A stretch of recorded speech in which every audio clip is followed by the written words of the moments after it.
आज हम सब के लिए ये गर्व का दिन है। कुरुक्षेत्र विश्वविद्यालय के 34वां दीक्षांत समारोह, और इस समारोह में हरियाणा के माननीय राज्यपाल महोदय परमादरणीय बंडारू दत्तात्रेय जी और हमारे हरियाणा के शिक्षा मंत्री महिपाल डांडा जी, इसरो के पूर्व अध्यक्ष डॉक्टर एस सोमनाथ जी और हमारे कुलपति महोदय सोमनाथ सचदेवा जी, हमारी कालका से विधायिका शक्ति रानी शर्मा जी, उपस्थित सभी प्राध्यापकगण,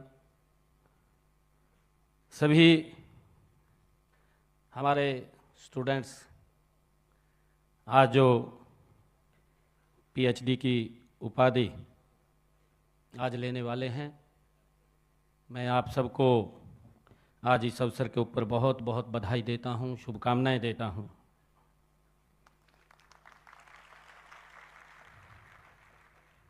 आज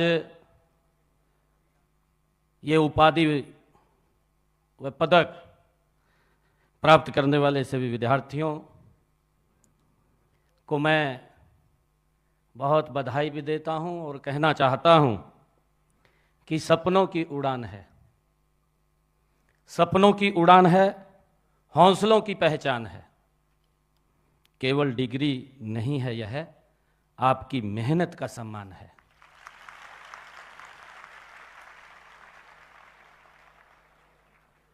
मैं आपको, आपके माता पिता को बहुत बहुत बधाई देता हूं, बधाई के पात्र हैं, जिन्होंने आपको इस मंजिल तक पहुंचाने में अपना खून पसीना लगाया है। साथ ही मैं इस अवसर पर आपको तराश कर इस मुकाम पर पहुंचाने वाले हमारे शिक्षकों को भी मैं बहुत बहुत हार्दिक बधाई और शुभकामनाएं देता हूं। मुझे खुशी है कि इस दीक्षांत समारोह में हमारे भारत के हीरो, जिन्होंने भारत का गौरव ऊंचा किया है, ऐसे विश्वविख्यात वैज्ञानिक डॉक्टर, पूर्व में जो अध्यक्ष रहे इसरो के डॉक्टर एस सोमनाथ जी, आज हमारे कुरुक्षेत्र यूनिवर्सिटी में उनको मानद उपाधि से और गोयल पीस प्राइज से सम्मानित किया गया है। इसके लिए मैं इनको भी बहुत बहुत बधाई और शुभकामनाएं देता हूं। मुझे खुशी है कि प्रत्येक भारतवासी अंतरिक्ष क्षेत्र में चंद्रयान 3 की सफल लैंडिंग में आपके योगदान को गौरवान्वित महसूस कर रहा है। मुझे ये भी खुशी है कि जब साउथ पोल के ऊपर चंद्रयान 3 की लैंडिंग हो रही थी, पूरा देश टकटकी आंखें लगाए हुए देख रहा था, और जब सफल लैंडिंग साउथ पोल के ऊपर हुई तो एक अलग दीपावली का माहौल पूरे देश के अंदर था। इसके लिए मैं आपको बहुत बहुत बधाई देता हूं, शुभकामनाएं देता हूं। कुरुक्षेत्र विश्वविद्यालय का ये 34वां दीक्षांत समारोह है। मुझे खुशी है कि इस विश्वविद्यालय की आधारशिला हरियाणा बनने से 1 दशक पहले रखी गई। भारत के पहले महामहिम राष्ट्रपति महोदय डॉक्टर राजेंद्र प्रसाद जी ने सन 1956 में इसकी आधारशिला रखी, और इस तरह विश्वविद्यालय ने विकास की एक लंबी यात्रा वो की है।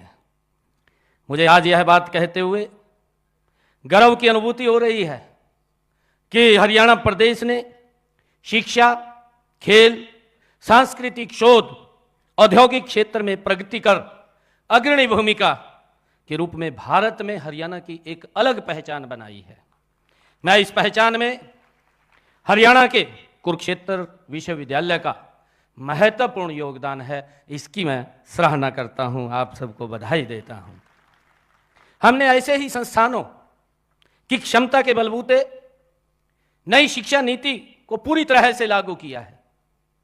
अभी जब नई शिक्षा नीति की बात चल रही थी तो उसमें कुरुक्षेत्र विश्वविद्यालय ने 2025 का एक टारगेट रखा कि 2025 तक न्यू नेशनल एजुकेशन पॉलिसी को हम लागू कर देंगे, और मुझे खुशी है कि उसको पूर्ण रूप से वो लागू हुआ है, ये संकल्प लिया है। और मुझे ये भी खुशी है कि हमारे सामने गुणवत्ता पर शिक्षा प्रदान कर विश्व स्तरीय संस्थानों में शामिल होने की एक बड़ी चुनौती भी है। राज्य का पहला विश्वविद्यालय होने के नाते हम इस चुनौती कुरुक्षेत्र विश्वविद्यालय को हम सौंपते हैं और जो गति से इसको आगे बढ़ाने का वो काम करेंगे। मुझे ये भी खुशी है कि हमारा प्रयास रहा है कि प्रदेश के हर युवा को उसके घर के आसपास ही उच्चतर शिक्षा मिले। हम जब देखते हैं, क्योंकि मुझे आज इस अवसर के ऊपर यह बताते हुए बड़ी खुशी भी हो रही है, मैं जब कई कॉलेजों में मेरा जाना हुआ, लगातार किसी न किसी कहीं ना कहीं कॉलेज के अंदर हम जाते हैं। हमने पिछले दिनों एक टारगेट लिया, क्योंकि बहुत सारी बेटियां वो एजुकेशन से वंचित रह जाती थी, उनका मन करता था कि हम पढ़ें। परिस्थितियां इस प्रकार की सामने आती थी कि माँ बाप दूर नहीं भेज सकता था और वो उस शिक्षा से वंचित रह जाती थी। हमने पिछले 10 वर्षों में हरियाणा का पूरा एक रोड मैप तैयार किया और रोड मैप तैयार करके हर 20 किलोमीटर के ऊपर एक राजकीय महाविद्यालय खोलने का निर्णय हमारी सरकार ने लिया। और मुझे खुशी है कि देखते ही देखते इन 10 वर्षों के अंदर हर 20 किलोमीटर के ऊपर हरियाणा में एक राजकीय महाविद्यालय वो खुल गया है। और जब हम उन कॉलेजों के अंदर जाते हैं, मुझे ये भी खुशी है जब मैं बेटियों से बात करता हूं और बेटियां बताती भी हैं कि हम नज़दीक के कारण यहाँ एडमिशन हो गया, हम पढ़ रही हैं, परंतु बाहर जाने में हमें दिक्कत थी। और आज जब हम देखते हैं 32 राजकीय महाविद्यालय ओनली ये गर्ल्स के लिए खोले गए हैं, राजकीय कन्या महाविद्यालय ये लड़कियों के लिए खोले गए हैं और लड़कियां उनमें अच्छी शिक्षा ले रही हैं। यह हमारी सरकार का ध्येय है और उसको लेकर के हम गति से इसको आगे बढ़ा रहे हैं। मुझे ये भी खुशी है कि हमने हरियाणा के अंदर शिक्षा के साथ साथ युवाओं को कौशल विकास पर भी हमने बल दिया है। समय की मांग के अनुसार हमने स्कूल से लेकर के विश्वविद्यालय तक शिक्षा के कौशल के साथ उसको जोड़ा है। स्कूलों में NSQF और हमारे कॉलेजों में पहल योजना, विश्वविद्यालयों में EQ सेंटर्स और तकनीकी संस्थानों में उद्योगों की जरूरतों के अनुसार प्रशिक्षण, उद्योगों के लिए MOU करने जैसे कारगर कदम हमारी सरकार गति से उठा रही है। अभी हमने ये तीसरे टर्म की सरकार का पहला बजट अभी प्रस्तुत करेंगे, क्योंकि अभी चुनाव चल रहा है। चुनाव के बाद हमने थोड़ा इसको पीछे किया है बजट को। ये 7 मार्च से शुरू होगा और इस बजट के अंदर हमने हर वर्ग से कहीं ना कहीं उनके सुझाव लिए हैं। हमने युवाओं के सुझाव लिए, यहीं कुरुक्षेत्र यूनिवर्सिटी के अंदर हम आए कि आप सुझाव दीजिए। हमने स्टार्टअप के सुझाव लिए और मुझे खुशी इस बात की है, जब मैं स्टार्टअप से बात कर रहा था, मैंने हरियाणा के लगभग सिलेक्टेड 30, 40, 50 स्टार्टअप्स को बुलाया और उनसे मैं उनके एक्सपीरियंस पूछ रहा था।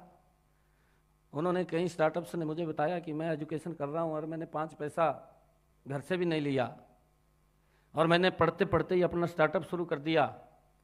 छोटे से शुरू किया था और आज मेरे स्टार्टअप की टर्नओवर 100 करोड़ को क्रॉस कर गई है। ये इस प्रकार की बात सुन करके मन को एक गर्व महसूस होता है कि हमारे युवा किस तरीके से आगे बढ़ रहे हैं।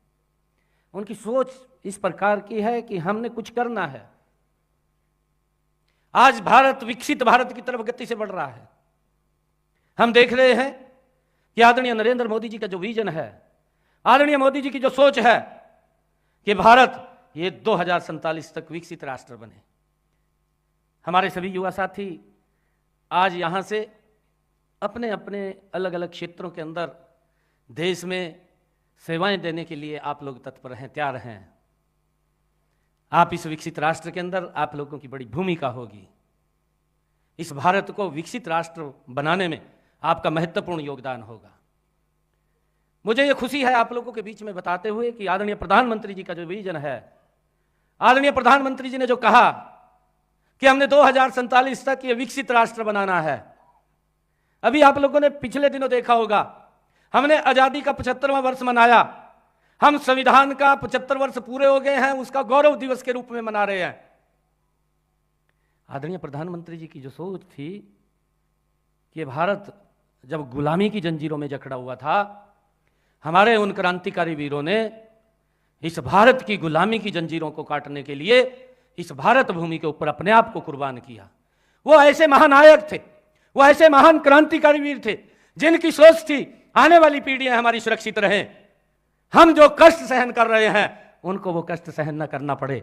और प्रधानमंत्री जी ने उस विजन को ध्यान में रखते हुए कहा कि जब हम आजादी का 100वां वर्ष मनाएंगे, 2047 में देश का 100वां वर्ष होगा, तो मेरे उन क्रांतिकारी वीरों के सपनों का भारत होगा, उसको हम आगे बढ़ाने का काम करेंगे। ये सोच आदरणीय प्रधानमंत्री जी की थी और हम सब ने उसको लेकर के इस देश में आगे बढ़ाने में अपनी अहम भूमिका अदा करनी है। आज इस अवसर के ऊपर मैं आप सबको बहुत बहुत बधाई भी देता हूं, शुभकामनाएं भी देता हूं। नौजवान साथियों, मैं कहना चाहूँगा कि आधुनिकता के इस दौर में सभी क्षेत्रों में कंपटीशन बढ़ रहा है। कंपटीशन के स्वयं हमने कहीं भी किसी को मात देनी है तो हमने अपना बेटर देना पड़ेगा। बेटर देंगे हम आगे बढ़ जाएंगे। मुझे ध्यान में आ रहा है इन्हीं 10 वर्षों के अंदर हमारे हरियाणा के अंदर किस प्रकार की स्थितियां थी। हरियाणा के अंदर अगर नौकरी भी लेनी होती थी तो नौकरी लेने के लिए भी माँ बाप को किसी विधायक, किसी मंत्री, किसी मुख्यमंत्री के चक्कर काटने पड़ते थे।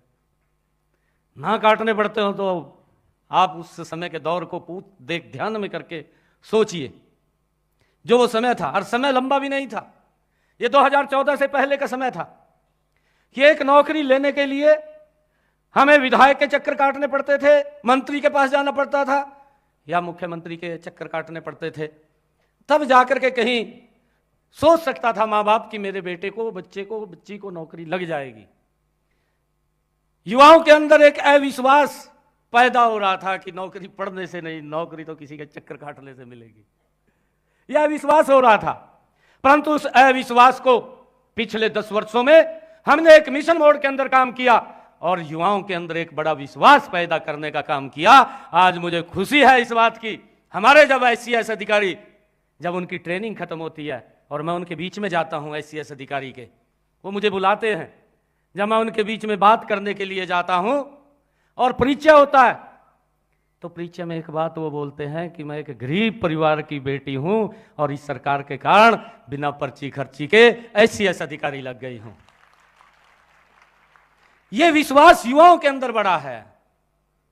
और ये वैसे नहीं है, कहीं बोल देते हैं कि भाई इसमें क्या है, हमने तो मेहनत किया। भाई मेहनत किया, उसका फल लगना चाहिए, हम इसको बात को मानते हैं। अगर हमारा युवा मेहनत कर रहा है तो उस मेहनत को कौन नीचे करे, कौन उसको मेहनत को ग्रहण लगा दे। बच्चे की मेहनत को फल लगना चाहिए, उसका विश्वास बढ़ना चाहिए और विश्वास इन 10 वर्षों के अंदर बढ़ा है। मुझे ये खुशी है कि हमने 1,75,000 नौकरियां हरियाणा सरकार के अंदर बिना पर्ची, बिना खर्ची के हरियाणा के युवाओं को देने का काम हमारी सरकार ने किया। और हमने ये भी संकल्प लिया है आगे आने वाले समय के अंदर हमारी सरकार 2 लाख और नई नौकरियां बिना पर्ची खर्ची के हरियाणा के अंदर देने का काम हमारी सरकार करेगी। और मुझे ये भी खुशी है कि जब ये तीसरे टर्म की हमारी सरकार आई, इससे पहले किस प्रकार का वातावरण था, और ये इतिहास के अंदर पहली बार हुआ कि 25,000 युवाओं को हमने एक समय के अंदर हरियाणा में एक गरीब परिवार का बच्चा भी बिना पर्ची खर्ची के लगा है। मुझे इसकी बड़ी खुशी है। इसलिए मैं आपको मानसिक, शारीरिक तौर एवं नैतिक रूप से हमारा जो ध्येय है आप सबको मजबूत बनाना है। मैं आज उपाधि प्राप्त करने वाले और वर्तमान में शिक्षा ग्रहण कर रहे सब युवाओं के उज्जवल भविष्य की मैं कामना करता हूँ।